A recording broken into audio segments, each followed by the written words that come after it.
Friends, welcome to Kavithamizh kitchen. இன்றைக்கி நம்ம பார்க்க போகிற ரெசிபி பன்னீர் கீமா. பன்னீர் கீமா வந்து சப்பாத்தி, பூரி, தோசை எல்லாத்துக்கும் சைடிஷாகவும் எடுத்துக்கலாம். ட்ரையாக சாப்பிட்றதுனால அப்படியே ஸ்பூன்லேயே ஸ்நாக்ஸ் மாதிரியும் சாப்பிட்லாம்.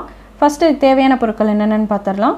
பன்னீர் 250 கிராம், பெரிய வெங்காயம் 2, தக்காளி 2, இஞ்சி பூண்டு விழுது 1 டேபிள் ஸ்பூன், மஞ்சள் தூள் 1/4 டீஸ்பூன், மிளகாய்த்தூள் 1 டீஸ்பூன், கரம் மசாலா 1/2 டீஸ்பூன், மல்லித்தூள் 1/2 டீஸ்பூன், முந்திரி பருப்பு 6, ஃப்ரெஷ் க்ரீம் 2 டேபிள் ஸ்பூன், ஜீரகம், உப்பு, மல்லித்தலை, ஆயில் இல்லாட்டி பட்டர் நமக்கு தேவையான அளவு எடுத்துக்கலாம்.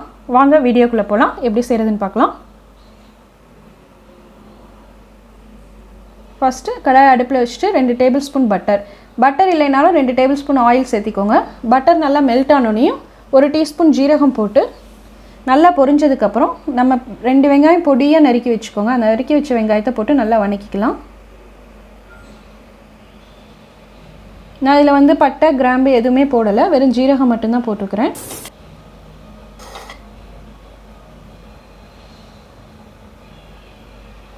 நல்லா வெங்காயம் வதங்கினதுக்கப்புறம் 1 டேபிள் ஸ்பூன் இஞ்சி பூண்டு விழுது போட்டுக்கோங்க.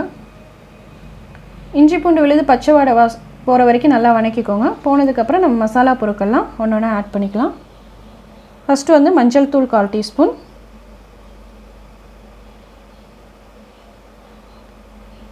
மிளகாய் தூள் நான் இன்றைக்கி காரத்துக்கு தகுந்த மாதிரி போட்டுக்கோங்க. இன்றைக்கி நான் 1/2 டீஸ்பூன் போட்டிருக்கேன்.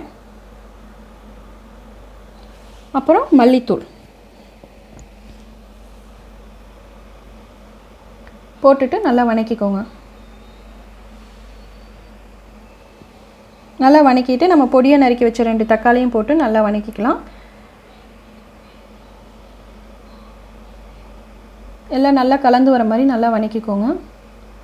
தக்காளி வதங்கிட்டு இருக்கும்போது நம்ம சைடில் வந்து 1 டம்ளர் சுடுதண்ணி நல்லா காய வச்சுக்கோங்க. ஜூஸியாக வேணும்னா சுடுதண்ணி ஊற்றிக்கலாம், இல்லை ட்ரையாக சாப்பிட்றதுனா சுடுதண்ணி தேவையில்லை. இந்த நீங்கள் ஜூஸியாக செய்கிறனால சுடுதண்ணி வச்சுருக்கேன். இப்போ தேவையான அளவு உப்பு போட்டு நல்லா வதக்கிக்கோங்க.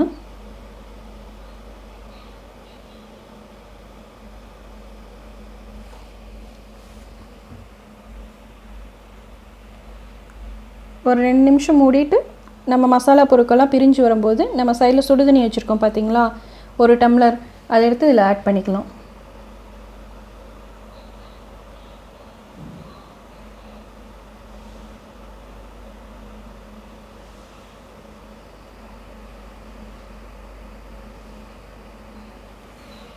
சுடுதண்ணி நிறையா ஊற்ற தேவையில்லை, கம்மியாகவே ஊற்றிக்கோங்க. 1 டம்ளர், சின்ன டம்ளரில் 1 டம்ளர் ஊற்றிக்கோங்க.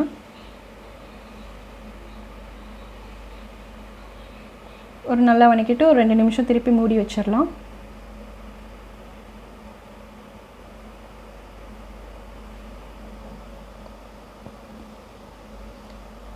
பார்த்திங்களா, நல்லா கொஞ்சம் திக்காகிடுச்சு. நமக்கு ஜூஸியாகவும் இருக்கும், கொஞ்சம் திக்காகவும் இருக்கும். இப்போ வந்து நான் முந்திரி பருப்பு வந்து 6 முந்திரி பருப்பு கொஞ்சம் தண்ணியில் ஊற வச்சுட்டு மிக்சியில் அரைச்சி வச்சுருக்கேன். இப்போ அந்த பேஸ்ட்டை வந்து நம்ம இதில் ஊற்றிக்கலாம். முந்திரி பருப்பு ஆப்ஷனல் தான், உங்களுக்கு கொஞ்சம் டேஸ்ட் வந்து எடுத்து கொடுக்கும். அதனால் நான் முந்திரி பருப்பு போட்டிருக்கேன். நீங்கள் முந்திரி பருப்பு ஆட் பண்ணிக்கோங்க.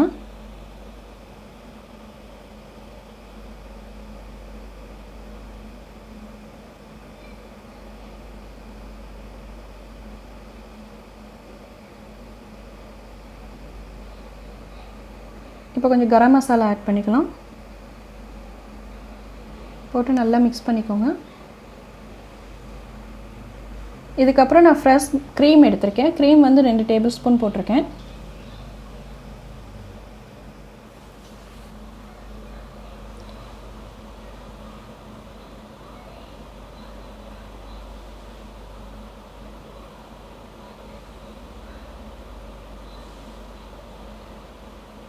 நல்லா வதங்கினதுக்கப்புறம் fresh cream 2 tablespoon add பண்ணிக்கலாம்.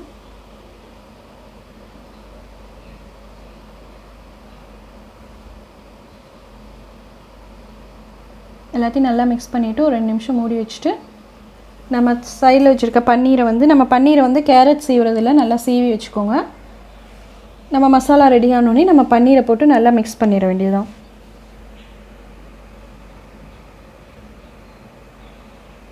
அவ்வளோதான் ஃப்ரெண்ட்ஸ். பன்னீரை போட்டு நல்லா மிக்ஸ் பண்ணிவிட்டால் நமக்கு பன்னீர் கீமா ரெடி ஆகிடும். நல்லா மிக்ஸ் பண்ணிவிட்டு இதுக்கு தேவையான அளவு உப்பு போட்டுக்கோங்க.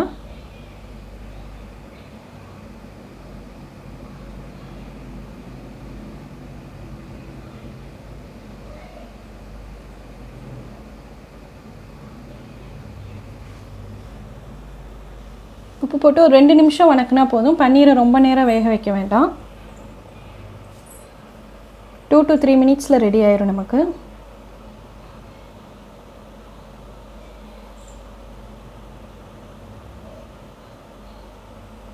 அவ்வளோதான் ஃப்ரெண்ட்ஸ், நமக்கு பன்னீர் கீமா ரெடி ஆயிடுச்சு.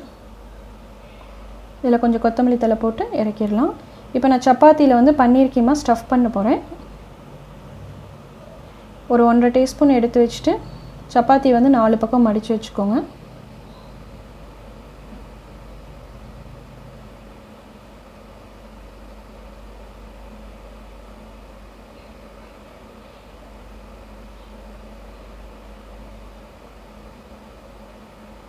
இந்த மாதிரி 4 பக்கம் ஃபுல்லாக கவர் பண்ணிக்கோங்க. கவர் பண்ணதுக்கப்புறம் நம்ம தோசைக்கல்ல போட்டு எடுத்துட வேண்டியதான்.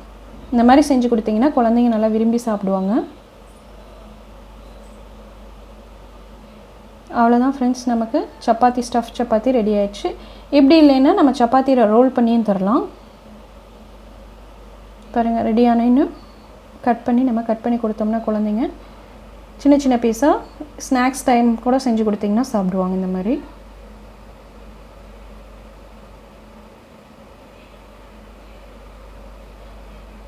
அதுக்கப்புறம் இந்த மாதிரி சப்பாத்தியில் வச்சு நம்ம ரோல் பண்ணி குழந்தைங்களுக்கு கொடுக்கலாம். குழந்தைங்க விரும்பி சாப்பிடுவாங்க. அவ்வளோதான் ஃப்ரெண்ட்ஸ், நமக்கு டிஷ் ரெடி ஆயிடுச்சு. இந்த வீடியோ உங்களுக்கு பிடிச்சிருக்குன்னு நினைக்கிறேன். பிடிச்சிருந்தா லைக் பண்ணுங்கள், கமெண்ட் பண்ணுங்கள், சப்ஸ்கிரைப் பண்ணுங்கள். Thank you friends.